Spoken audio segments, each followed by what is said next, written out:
want your chords to come alive, you must consider what? Voicing them. And it all begins with the consideration of the tones of a chord as voices or as voice parts. All right, so today we're going to be dealing with the drop two voicing. Voicing is defined as the consideration of the tones of a chord as what? As voice parts. So if you have a chord like the C major 7 chord, this is the root, this is the what? Tenor. Third. This is the what? Fifth. And this is the what? 7th.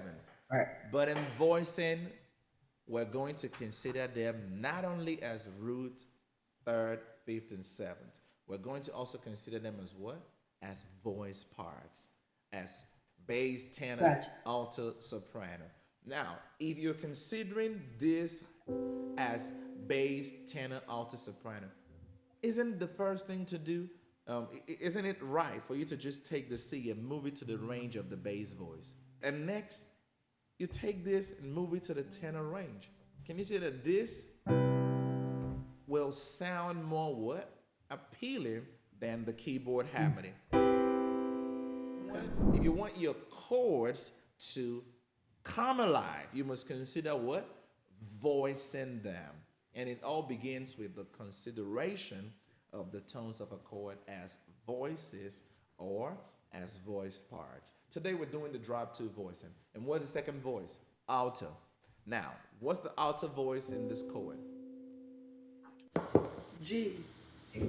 G. G. So drop two means we're going to take the G and we move it to the left.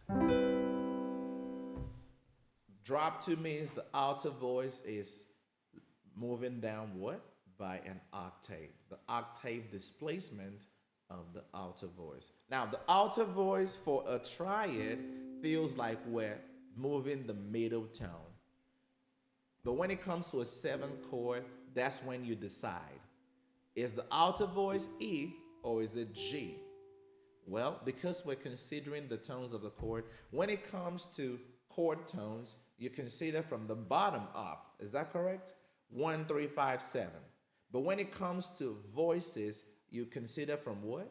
From the top to the bottom. So in as much as this is your 1, 3, 5, 7, when it's time for the voice parts, this is 1, this is the 2nd voice, this is the 3rd voice, and this is the 4th voice. Does it make sense? Now that we've covered this, the next thing I want us to do is to take part of our root voicings and apply the drop two voicing over them. So here's a good way to start. Let's play the D minor 9 chord, part of a root. So what's the part? What's the part on the right hand? F major 7th over D bass.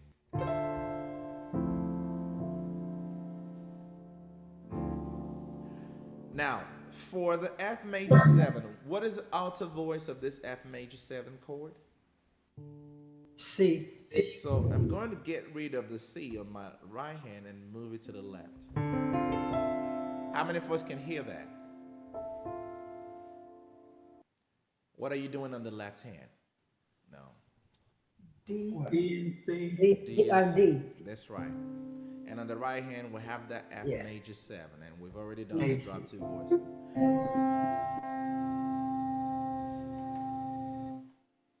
So having done this, the next thing we're going to do is to omit the 5th tone of the chord. We're going to get the A off the right hand, and we're not going to be playing it anywhere else. So let's go ahead and play this chord.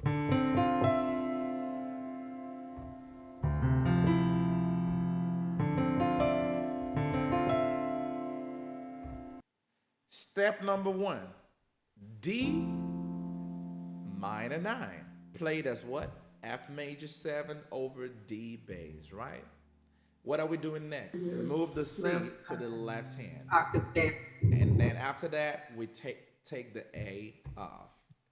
Now let's play. When you've done this, watch.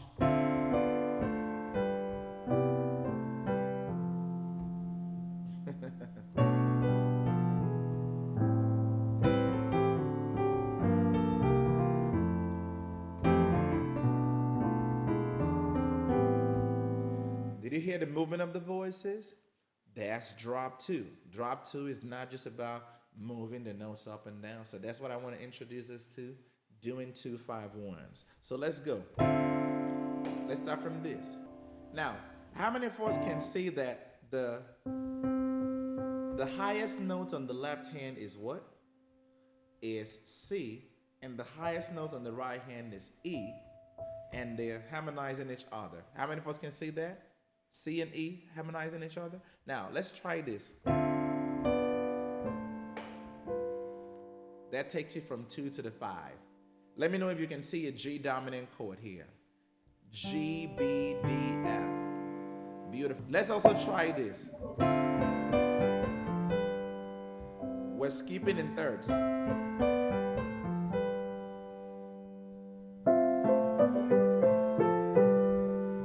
How many of us love it? Now, let me apply this in the key of G so you can see the possibility, because we need to see what this can become. What a friend we have in Jesus.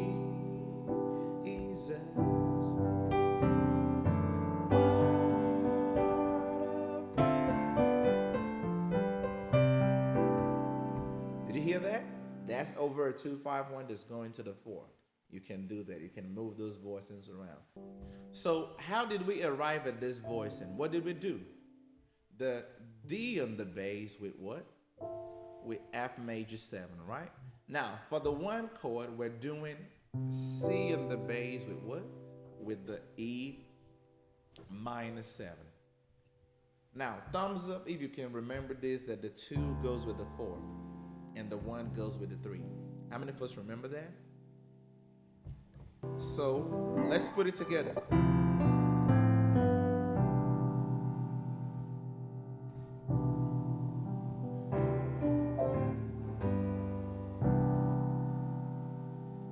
So what's the drop 2 of this? What are we doing for drop 2 of this? B to the left hand. B. And what are we omitting? G. G. The G. So let's play 2-5-1. 2, 5, 1.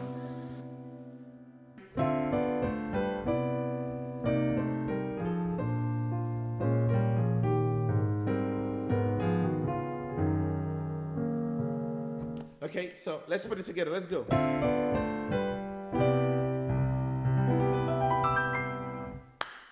So you can even end the song with this.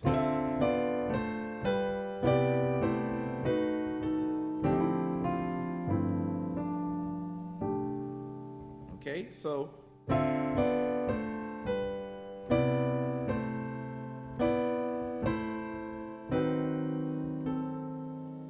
that's a diminished chord. I'm doing that. Then to the 2.